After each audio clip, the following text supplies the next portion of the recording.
இறை இயேசுவில் அன்பிற்குரிய சகோதரர்களே சகோதரிகளே, நாகர்கோவில் நகரத்தின் மையத்தில் அமர்ந்து இறையாட்சி புரிகின்ற கிறிஸ்து அரசரை பாதுகாவலாக கொண்டு வாழ்கின்ற கிறிஸ்து நகர் இறை சமூக மக்கள் மிகுந்த மகிழ்ச்சியோடும் எழுச்சியோடும் திருக்கொடி ஏற்றி குடும்ப விழாவை தொடங்கியிருக்கிற இந்த நல்ல நாளில் உங்கள் யாவருக்கும் கிறிஸ்து அரசருடைய ஆசி நிரம்பி நீங்கள் வேண்டுவதெல்லாம் வாழ்வில் நிறைவு பெற வேண்டும் என்று உங்களை வாழ்த்துகின்றோம். திருவிழாவின் தொடக்க நாளின் மையமாக தாய் என்கிற மையத்தில் சிந்திக்கிறோம். இது வழிபாட்டின் மையம் மாத்திரமல்ல, வாழ்க்கை முழுவதும் தாய்தான் மையமாக இருக்க வேண்டும். தாயை சுற்றித்தான் இந்த உலகம் சுழன்று கொண்டே இருக்கிறது. யார் இந்த தாய்? தெய்வீகத்தின் மானுட மொழிபெயர்ப்பு. கட்டவிழாத கடவுளுடைய ரகசியம் மானுடத்தில் பொட்டவிழ்ப்பதற்கு வாய்ப்பளித்த வனிதைதான் அன்னை மரியா. இறைவன் தன்னுடைய இரக்கத்தை மனித வடிவில் காண்பிக்க வேண்டும் என்பதற்காகத்தான் தாய்மார்களை இந்த உலகிற்கு தந்திருக்கிறார். அத்தகைய தாய் உருகொடுப்பவரா இல்லை உருவாக்குகிறவரா என்று சிந்திக்கிறோம். ரெண்டுமே தான். உருகொடுப்பதென்பது உயிரினங்கள் அத்தனைக்கும் பொதுவானது. மனிதர்களுக்கு மாத்திரமல்ல, நடப்பன பரப்பன ஊர்வன என்று உயிர்களை சுமந்து கொண்டு திரிகின்ற அத்தனைக்கும் பொதுவாக இருக்கிறது உருகொடுத்தல். ஆனால் உருவாக்குகிற பண்புதான் மனிதருடைய பண்பு. அதிலும் தாயினுடைய பண்பு சிறப்பான இடத்தை பெறுவதை பார்க்கின்றோம். தாயில் சிறந்த கோயிலும் இல்லை என்று சொல்ல கேட்கிறோம். கோயில் இல்லாத ஊரில் குடியிருக்க வேண்டாம் என்று சொன்னவர்கள்தான் தாயில் சிறந்த கோயில் இல்லை என்கிறார்கள். ஆகவே தாய்மார்களிலே கோயிலை காண வேண்டும், அவர்களிடத்திலே இறைவனை காண வேண்டும். தாய்மார்களை மிஞ்சுகிற வெஞ்சுகிற கோயிலும் இல்லை, தெய்வங்களும் இல்லை. காரணம், கட்புலனாகாத கடவுள் தன்னை கருணையின் வடிவில் தாய்மார்களிடத்திலே தான் தந்திருக்கிறார். ஆகவே அந்த தாய் உருவாக்குகிறவராக இருப்பதை நாம் உணர்ந்தவர்களாக நம்முடைய வாழ்க்கையை அமைத்து கொள்ள வேண்டும். இன்றைய திருப்பலியினுடைய முதல் வாசகம், ஒசேயா இறைவாக்கினர் கடவுளை தாயாக பாவித்து குழந்தைகளுக்கு செய்ததையெல்லாம் மனதிற்குள்ளே தியானிக்கின்ற ஒரு தாயைப் போல இஸ்ரேல் மக்களை தாயாக கொண்டு அவர்களுக்கு எல்லா பணிவிடைகளையும் வேண்டியவற்றையும் செய்த பிறகும் கூட அவர்கள் நன்றிக்குரியவர்களாக இருக்கவில்லை, தன் வழியில் நடக்கவில்லை என்று ஆதங்கப்படுகின்ற ஒரு தாயைப் போல அவர் உரைப்பதை பார்க்கின்றோம். ஒரு தாய் என்பவர் இந்த உலகத்திற்கு மனிதர்களை அறிமுகம் செய்கிறவர். இந்த தாயினுடைய பண்பு என்ன? லெபனான் நாட்டு கவிஞன் கலீல் கிப்ரான் த ப்ராஃபட் என்கிற தன்னுடைய புத்தகத்திலே கவிதையாக குறிப்பிடுகிற வரிகள் நம் வாழ்க்கையை செதுக்க வேண்டும். Your children are not your children, they may come through you என்று தொடங்குகின்ற ஆங்கில கவிதை. உங்கள் குழந்தைகள் உங்கள் குழந்தைகள் அல்ல, அவர்கள் உங்கள் வழியாக வருகிறார்களே தவிர உங்களிடமிருந்து வரவில்லை. உங்களுடைய அன்பையும் ஆதரவையும் அவர்களுக்கு காட்டுங்கள். உங்கள் எண்ணத்தை அவர்கள் மீது சுமத்தாதீர்கள். காரணம், அவர்கள் தங்கள் எண்ணத்தோடு இந்த உலகிற்கு வருகிறார்கள். உங்கள் குழந்தைகள் உங்கள் குழந்தைகள் அல்ல. ஒரு மானுட சமூகத்தினுடைய தொடர்ச்சி பயணத்திலே தாய் என்பவள் தன்னை இணைத்து கொண்டு அடுத்த கட்டத்திற்கு மனுக்குலத்தை நகர்த்தி கொண்டு போகிறவர். ஏதோ கருவுற்றோம், பிள்ளை பெற்றோம், அவர்களை வளர்த்தோம் என்கிற வழக்கமான உயிரினங்களுடைய பல்லவியாக இல்லாமல், ஈன்ற பொழுதினும் பெரிதுவக்கும் தன் மகனை சான்றோன் என கேட்ட தாய் என்று புலகாங்கிதம் அடைகிற அளவிற்கு குழந்தைகள் உச்சத்திலே நிற்பதை பார்த்து உச்சி முகந்து மெச்சி புகழ்கின்ற அந்த மேன்மையை தாய்மார்கள் பெறுகின்றார்கள். ஏன் இந்த தாய்மார்களுக்கு சிறப்பென்றால், இவர்கள் நம்பிக்கையை ஊட்டுகிறவர்கள். எங்கெங்கு நோக்கினும் திரும்புகிற திசையெல்லாம் அவநம்பிக்கையினுடைய அவலங்களை பார்க்கிறோம். ஆகாது, கூடாது, நடக்காது, முடியாது, இருக்காது என்று எதிர்மறை எண்ணங்களையே விதைத்து போகிற இந்த உலகத்தில் எல்லாம் நடக்கும், நீ நினைத்தால் எல்லாம் மாறும் என்கிற நம்பிக்கையை விதைக்கிறவள் ஒரு தாய். அமெரிக்காவினுடைய வகுப்பறையிலிருந்து 8 வயதை நிரம்பாத ஒரு பிஞ்சு பாலகனை வீட்டிற்கு அனுப்பினார்கள். அவன் கையிலே ஒரு கடிதத்தை தந்தார்கள். படித்து பார்த்தாள் தாய். உடைந்து போனாள். என்றாலும் அதை வெளிக்காட்டி விடாமல் புன்னகைத்து கொண்டே கடிதத்தை வாசித்தாள். மகனே, உனக்கு அறிவு புகட்டுகிற அளவிற்கு ஆற்றல் பெற்ற ஆசிரியர்கள் வகுப்பறையிலே இல்லை. நீ அறிவாளி. ஆகவே உனக்கு வகுப்பறையில் பாடம் சொல்லித்தர இயலாது.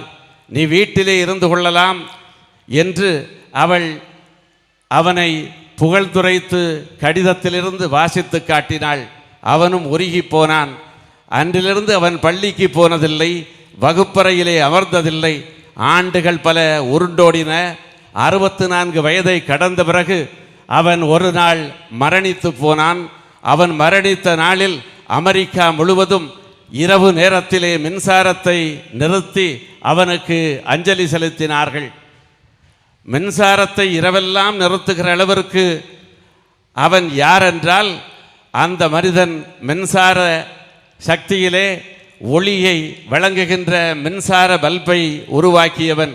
அது மாத்திரமல்ல, 1000க்கு மேலான விஞ்ஞான கண்டுபிடிப்புகளை கண்டுபிடித்த தாமஸ் ஆல்வா எடிசன் தான் அந்த மனிதன். ஒரு தாயினுடைய தன்னம்பிக்கை அவனை வாழ வைத்தது. அவர் மரணிப்பதற்கு சில ஆண்டுகளுக்கு முன்பு அவர் வாழ்ந்த எடிசன் என்கிற ஊருக்கு வந்தார். அவருடைய பெயரிலே தான் அந்த நகரமே இருக்கிறது. அப்படிப்பட்ட அந்த நகரில் இருந்த பழம்பெரும் வீட்டில் அவர் சில நாள் தங்கியிருந்த போது பாழடைந்த அறையிலே திறக்கப்படாத ஒரு பெட்டி கிடந்தது. அதை உடைத்து பார்த்தார். அங்கேதான் சின்ன வயதில் அவருக்காக பாராட்டு பத்திரம் எழுதி கொடுத்திருந்தார்களே, அந்த கடிதத்தை கண்டார். கண்களிலே ஒற்றுக்கொண்டு அதை படித்தார். என்ன எழுதியிருந்தது தெரிகிறதா? இவன் மக்கு பிள்ளை, மாடு வைப்பதற்கு கூட லாயக்கில்லாதவன். பள்ளியிலே இவனை வைத்திருந்தால் மற்ற பிள்ளைகளும் கெட்டுப்போவார்கள். ஆகவே இந்த முட்டாளை வீட்டிலே வைத்துக்கொள் என்கிற தடித்த வார்த்தைகள், காயப்படுத்துகின்ற வார்த்தைகள் அந்த கடிதத்திலே இருந்தன. ஆனால் அந்த தாய், நம்பிக்கையின் தாய், தன் மகனுடைய மனது நொந்துவிடக்கூடாது, நாளைய நம்பிக்கை கருகிவிடக்கூடாது என்பதற்காக முல்லை மொட்டுக்களை போல் செந்தமிழ் சொற்களால் ஒரு அந்திவானத்தை எழுதி காட்டி வாழ்த்துகிறதைப் போல நல்ல வார்த்தைகளை சொல்லி அவனுக்கு ஊக்கத்தை தந்தாள். வகுப்பறையில் எழுதப்பட்ட கடிதம் அவன் வாழ்க்கையை தொலைத்திருக்கக்கூடும். ஆனால் அந்த தாய் சொன்ன வார்த்தைகள், நம்பிக்கையின் வார்த்தைகள், உலகெல்லாம் விளக்கெறிகிற பகுதியெல்லாம் எடிசனை நினைக்காமல் இருக்க இயலாது. தாய்மார்கள் என்பவர்கள் நம்பிக்கையை ஏற்படுத்துகிறவர்கள். இந்த உலகத்தில் நம்பிக்கையை ஏற்படுத்துகிறவன் தான் தேவதூதனாக இருக்க முடியும். 10 ரூபாயை கொடுத்தால் உங்களுக்கு நல்ல காலம் பிறக்கிறது என்று ஒரு குடுகுடுப்பைக்காரன் சொல்லுவான் என்றால், 10 ரூபாய்க்கு கிளி ஜோசியக்காரன் உனக்கு நல்ல காலம் பிறக்கும் என்று சொன்னால் அவனுடைய வார்த்தையிலே தான் நம்பிக்கை இருக்கிறது. இது மூடத்தனம், முட்டாள்தனம் என்று அறிவியலை மேற்கோள் காட்டி இதை விட்டுவிடக்கூடும். ஆனால் நடக்கிறதோ இல்லையோ, நடக்கும் என்கிற நம்பிக்கையை இந்த உலகத்திலே ஏற்படுத்துகிறவர்கள்தான் தாய்மார்களுக்குரிய தகுதிகளாக இருக்க முடியும். நடக்கும், நடக்காமல் போகும். ஆனால் நடக்கும் என்கிற நம்பிக்கையை விட்டுவிடக்கூடாது. இருட்டு விலகட்டும், விலகாமல் போகட்டும், விளக்கேற்றுவதை மாத்திரம் விரல்கள் விட்டுவிடக்கூடாது என்கிற அந்த ஆதங்கம் இருக்கிறதே, அதுதான் இந்த உலகத்தை நகர்த்தி கொண்டே போகிறது. ஒரு தனவந்தன் வீட்டில் ஒரு கழுதையும் நாயும் வளர்த்தார்கள். கழுதை நாயிடத்திலே வந்து தன்னுடைய கவலையை வெளிப்படுத்தியது. இந்த வீட்டில் நான் நாய்படாத பாடுபடுகிறேன் என்று நாயிடத்திலே கழுதை சொன்னது. நாய் கேட்டது, என்னையாவது சங்கிலியிலே கட்டி போட்டிருக்கிறார்கள், உன்னை அவிழ்த்து தானே விட்டிருக்கிறார்கள், எதற்கு நீ பாடுபட வேண்டும், ஓடிவிட வேண்டியது தானே என்று அதற்கு உபதேசம் செய்தது அந்த நாய். கழுதை சொன்னது, ஓடிவிடலாம் என்று தான் நினைக்கிறேன், ஆனாலும் ஒன்றே ஒன்று என்னை கட்டி போட்டிருக்கிறது. என்ன அப்படி உன்னை கட்டி போட்டிருக்கிறது என்று நாய் திருப்பி கேட்டது. கழுதை சொன்னது, இந்த வீட்டினுடைய முதலாளி அவருடைய மகளிடத்திலே ஒன்றை சொன்னான், அதை நான் கேட்டேன். அவள் அடிக்கடி பள்ளியிலே நடைபெறுகிற தேர்விலே தோற்று போகிறாள். அவளிடத்திலே அவன் சொன்னான், நீ இனி தோற்று போய் கொண்டிருந்தால் நம்ம வீட்டு கழுதைக்கு உன்னை கட்டி வைத்து விடுவேன் என்று சொன்னான். அந்த நம்பிக்கை தான் என்னை நிலைக்க வைக்கிறது. கழுதையாக இந்த வீட்டில் உழைக்கிறதை நான் ஒருவேளை மாப்பிள்ளையாக வருகிற வாய்ப்பு கிடைக்கும் போல் இருக்கிறது, ஆகவேதான் நான் தொற்றிக் கொண்டிருக்கிறேன் என்று நம்பிக்கையோடு சொன்னது. கழுதைக்கு இருக்கிற நம்பிக்கை நமக்கு வர வேண்டும். நடக்கிறதோ இல்லையோ, நடக்கும், நடக்க வேண்டும் என்கிற எண்ணங்களை நாம் வைத்துக்கொள்ள வேண்டும். தாய்மார்கள் நம்பிக்கையினுடைய நாற்றங்கால்கள். அங்கே நம்பிக்கைகளை அவர்கள் நடவு செய்ய வேண்டும். ஒரு குழந்தையை பெற்றோம், வளர்த்தோம், உயர்கல்வி தந்தோம் என்பதல்ல சிறப்பு. அவர்களை ஊரும் உலகமும் உயர்ந்த நிலையிலே பார்க்கின்ற பெரும் பேற்றை அவள் பெற வேண்டுமென்றால் ஒரு ஒழுக்க சீலமுள்ள குழந்தையை இந்த உலகத்திற்கு தர வேண்டும். அதுதான் உருவாக்குகின்ற பணி. எல்லோரும் பிள்ளை வளர்க்கிறார்கள், ஆனால் ஒரு சில பேர்தான் ஒழுக்க சீலர்களை உருவாக்குகிறார்கள். இந்த நாடறிந்த நல்லவர் சகாயம் என்கிற IAS அதிகாரி 23 ஆண்டுகளில் 24 இடமாறுதல். லஞ்சமும் ஊழலும் பெருகி போன இந்த உலகத்தில் அழுக்கான கைகளால் அடுத்தவர்களுடைய பணத்தை வாங்கி வாங்கி அழுக்காகி போன அரசு அதிகாரிகள் மத்தியிலே கரைபடாத கருத்துக்கு சொந்தக்காரன். லஞ்சம் ஒழித்து நெஞ்சை நிமிர்த்து என்று வாசகத்தை தன்னுடைய அலுவலகத்திலே எழுதி வைத்துவிட்டு அரசு அதிகாரியாக, அரசியல்வாதிகளினுடைய சிம்ம சொப்பனமாக ஊழல் பேர்வழிகளை உலகத்திற்கு தோலுரித்து காட்டுகின்றவனாக இருந்த சகாயத்தை உலகம் அறியும், நீங்களும் அறிவீர்கள். அவரை பற்றி ஒரு புத்தகம், யார் இந்த சகாயம் என்பது தலைப்பு. அந்த புத்தகத்திலே இப்படி தொடங்குகிறது வரி. யார் இந்த சகாயம்? அரசு நிலத்தை ஒட்டியிருக்கிற தன்னுடைய நிலத்திலே வேலி போட்டு இது புறம்போக்கு நிலம், இது என்னுடைய நிலம் என்று வேறுபாடு விரித்து காட்டி அரசு நிலத்தில் புறம்போக்கு நிலத்தில் அணுவளவு இடத்தையும் எடுத்துக்கொள்ள ஆசைப்படாத உபகாரத்திற்கும், பள்ளிக்கு போன மகன் போகிற வழியிலே தோட்டத்திலே விழுந்து கிடந்த மாங்காய் வடுவை பாக்கெட்டிலே எடுத்து வைத்து வந்தார் என்பதற்காக அடித்து விரட்டி எடுத்த இடத்திலே கொண்டு போடு என்று சொல்லி அடுத்தவர் பொருளுக்கு ஒரு நாளும் ஆசைப்படக்கூடாது என்று சொல்லி சொல்லி வளர்த்த ரெஜினா மேரிக்கும் பிறந்தவன்தான் இந்த சகாயம் என்று தொடங்குகிறது அந்த புத்தகம். குழந்தைகள் என்பவர்கள் பள்ளியிலே படிக்கிற படிப்பு அவர்களுடைய வாழ்க்கைக்கு உதவாது. ஒழுக்கமான வாழ்க்கை முறைகளை சொல்லித்தர வேண்டும். சகாயம் IAS அதிகாரியுடைய தாய் மாங்காய் வடுவை எடுப்பது கூட மாபாவம் என்று சொல்லி சொல்லி வளர்த்த காரணத்தாலே தான் வாங்குகிற அரசு சம்பளம் போதும், அதற்கு மேல் வேண்டாம், நேர்மையாக இருக்க வேண்டும் என்கிற பாடத்தை கற்றுக்கொண்டவராக இருந்தார். ஒரு சாதாரண சகாயத்தை உலகத்தின் சகாயமாக உருமாற்றியவர் அவருடைய தாய். அப்படிப்பட்ட தாய்மார்கள் இந்த உலகத்திலே இருக்க வேண்டும். பிள்ளைகளுடைய போக்கிலே நம்பிக்கை வைக்க வேண்டும்.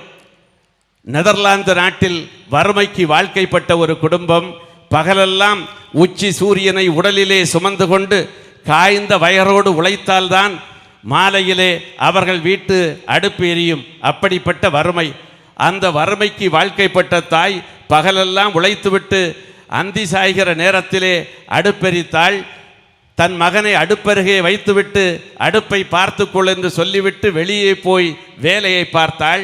பற்றி எறிகிற தீயை பார்த்தான், அது சுடர்விடுகின்ற சுவாலையை பார்த்தான், அந்த வெப்பத்திலே கஞ்சி கொதிப்பதை பார்த்தான். கஞ்சி பானை கொதிக்கிற நேரத்தில் மூடியிருந்த உலை மூடி கீழே விழுந்து உடைவதை பார்த்தான்.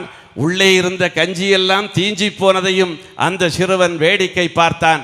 பசித்த வயிறோடு அடுக்களைக்குள் நுழைந்த அம்மா இந்த காட்சியை பார்த்தாள்.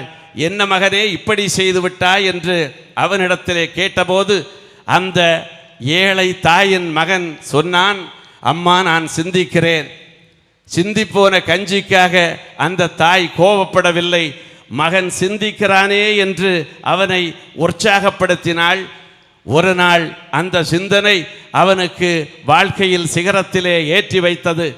உலை மூடியை உருட்டுகிற ஆற்றல் நீராவிக்கு இருக்கிறதே என்று சிந்தித்தான். அதனுடைய விளைவாகத்தான் நீராவி என்ஜினை கண்டுபிடித்து ஜார்ஜ் ஸ்டீவன்சன் ரயில் என்ஜினை கண்டுபிடிப்பதற்கு முன்பே அதற்கு அடித்தளமாக அமைத்து கொடுத்தவன் தான் இந்த சிறுவன் ஜேம்ஸ் வாட். இது வரலாறுகளை உருவாக்குகிறவர்கள் தாய்மார்கள், வரலாற்று மனிதர்களை உருவாக்குகிறவர்களும் தாய்மார்கள் தான். ஆண்டவர் இயேசுவனுடைய வாழ்க்கையில் அவருக்கு வழிகாட்டியாகவும் உருமாற்றியாகவும் இருந்தவர் இந்த மரியன்னை தான். எனவேதான் இயேசுவை குறித்து குறிப்பிடுகிற பொழுது சிமியோன் என்கிற இறைவாக்கினன் எருசலேம் ஆலயத்திலே சொன்னால், ஒரு நாள் ஒரு வாழ் உன் உள்ளத்தை ஊடுருவும். இவர் பலருக்கு எழுச்சியாகவும் வீழ்ச்சியாகவும் இருப்பார் என்கிற உருமாற்றத்தினுடைய அடையாளத்தை அன்றைக்கு கணித்து சொன்னார். ஆகவேதான் இயேசுவை வளர்ப்பதிலே அவர் கண்ணும் கருத்துமாக இருந்தார். எருசலேம் ஆலயத்திலே அவர் காணாமல் போனார் என்று காலாகாலமாக சொல்லித் தருகிறோம். அவர் காணாமல் போகவில்லை, அவர் தன்னுடைய அலுவலிலே தான் இருந்தார். இவர்கள்தான் கூட்டத்திலே சிக்கிக்கொண்டு வந்து விட்டார்கள். திரும்பி வந்து கேட்டபோது என் தந்தையின் அலுவலில் நான் இருக்க வேண்டாமா என்று சொன்ன நேரத்தில் மரியன்னை மலைத்து போனார். சின்ன வயது சிறுவன் எதிர்த்து பேசுகிறானே என்று நினைக்கவில்லை. அவன் உள்ளத்திலே ஏதோ இருக்கிறது. இந்த உலகை உருமாற்றுகிற பேராற்றல் கொண்டவனாக இருக்கிறார். இந்த பூகோளத்தையே விடிய வைக்கிற ஒரு பூகம்ப விடியலாக புறப்பட இருக்கிறது இந்த புயல் என்பதை நினைத்த அன்னை மரியா அவருடைய பாணியிலே அவருடைய போக்கிலே விட்டுவிடுவதை பார்க்கிறோம். இயேசுவனுடைய உருவாக்கத்திலே அன்னை மரியா தன்னை இணைத்தவராக இருக்கிறார். ஊரு உலகமும் மெச்சி புகழுகிற அளவிற்கு விழிகளை விரிய வைக்கிற அருளடையாளங்களை இயேசு நிகழ்த்தி காட்டுவதற்கு இந்த தாய்தான் காரணமாக இருந்தார். இன்றைய நற்செய்தியிலே நாம் கேட்டதைப் போல கானாவிலே கல்யாண வீட்டில் நமது கலாச்சாரத்தில் பாயசம் பரிமாறப்படுவதைப் போல யூத கலாச்சாரத்திலே திராட்சை ரசம் பரிமாறப்படும். ஆகவே அது தீர்ந்து போய்விட்டதென்றால் ஊரு உலகமும் எள்ளி நகையாடும். சில பேர் திருமண வீட்டிற்கு வந்து வாழ்த்துவதற்கு வாருங்கள் என்று அழைத்தாலும் போவோர்கள் குறை காண்பதற்காகவே போவார்கள். எங்கே குறை இருக்கிறது அதை மிகைப்படுத்தி ஊரெல்லாம் சொல்லலாமே என்கிற அழுக்கு எண்ணத்தோடு போகிறவர்கள் இன்றைக்கு இருக்கிறார்கள். இயேசுவின் காலத்திலும் இருந்திருப்பார்கள். ரசம் தீர்ந்து விட்டால் அவமானம் வந்துவிடுமே என்று நினைத்த அன்னை மரியா தன் மகனிடத்திலே ஓடோடி சொல்லுகிறார். எப்படிப்பட்ட நிலை! உடுக்கை இழந்தவன் கைபோல அங்கே இடுக்கண் களைவதாம் நட்பு. அன்னையிடத்திலே யாரும் கோரிக்கை மனு கொடுக்கவில்லை என்றாலும் தேவையை உணர்ந்து தன்னுடைய மகனிடத்திலே எடுத்து சொல்லுகிற ஒரு அம்மாதான் அன்னை மரியா என்பதை பார்க்கிறோம். அம்மா என்கிற சொல்லை சும்மா எழுதிவிடவில்லை தமிழ் அறிஞர்கள். 1800 ஆண்டுகளுக்கு முன்னால் அம்மா என்கிற சொல் அம்மை என்கிற மூலச்சொல்லிலிருந்து வந்தது. அம்மை என்றால் கேட்பாயாக என்று அர்த்தம். அம்மா என்றால் நமக்காக கேட்கிறவள் என்று அர்த்தம். அம்மா என்றால் நமக்காக ஆண்டவனிடத்திலே கேட்கிறவள், ஆசிரியனிடத்திலே கேட்கிறவள். அன்னை மரியாவை தாயாக அம்மாவாக நாம் அழைக்கிறோம் என்றால் அவர் இன்றைக்கும் நமக்காக தன் மகனிடத்திலே கேட்பார் என்கிற நம்பிக்கை நமக்கு இருக்கிறது. எங்களுக்காக வேண்டிக் கொள்ளும் என்று உலகம் உருளுகிற கால வரையிலும் மனிதர்கள் உச்சரிக்கிறார்கள் என்றால் இந்த தாய் தன் மகனிடத்திலே நமக்காக கேட்பார் என்கிற எண்ணம் இருக்கிறது. தாய் என்பவள் உருவாக்கத்திலே பிறருக்காக கேட்கிறவள். விவிலியத்திலே இயேசுவனுடைய சீடர்கள் செபதேயுனுடைய மக்கள், அவர்களுக்காகவும் அந்த தாய் கோரிக்கை விடுக்கிறாள். என்ன கோரிக்கை? ஆகாயத்திலே ஊஞ்சல் கட்டுகிற வசீகர ஆசைதான். நீர் ஆட்சியிலே அமருகிற பொழுது வலப்பக்கத்திலும் இடப்பக்கத்திலும் அமைச்சர் பதவியிலே என் பிள்ளைகள் உட்கார வேண்டும் என்று செபதேயுனுடைய மக்களுக்காக அந்த தாய் கேட்கிறாள். அவள் கோரிக்கை ஏற்புடையது அல்ல என்றாலும் குழந்தைகளுக்காக கேட்கிறாளே, அவள் தாய். ஆகவே கேட்கிறவள் தான் தாயாக இருக்க முடியும். ஒரு அன்னை இரக்கத்தினுடைய வடிவாக இருக்கிற நேரத்திலே அவள் நமக்காக கேட்கிறவளாக இருக்கிறாள். அந்த தாய் தான் உலகத்தில் ஒழுக்கத்தை சொல்லித் தருகிறாள். அந்த தாய் தான் நமக்கு பாடமாக இருந்து எந்நாளும் நம்மை வழி நடத்துகிறார். அப்படிப்பட்ட தாய்மார்களை இன்றைக்கு நாம் எப்படி நடத்துகிறோம்? நாம் பல்கலைக்கழகத்திலே பட்டங்கள் வாங்கியிருப்போம்.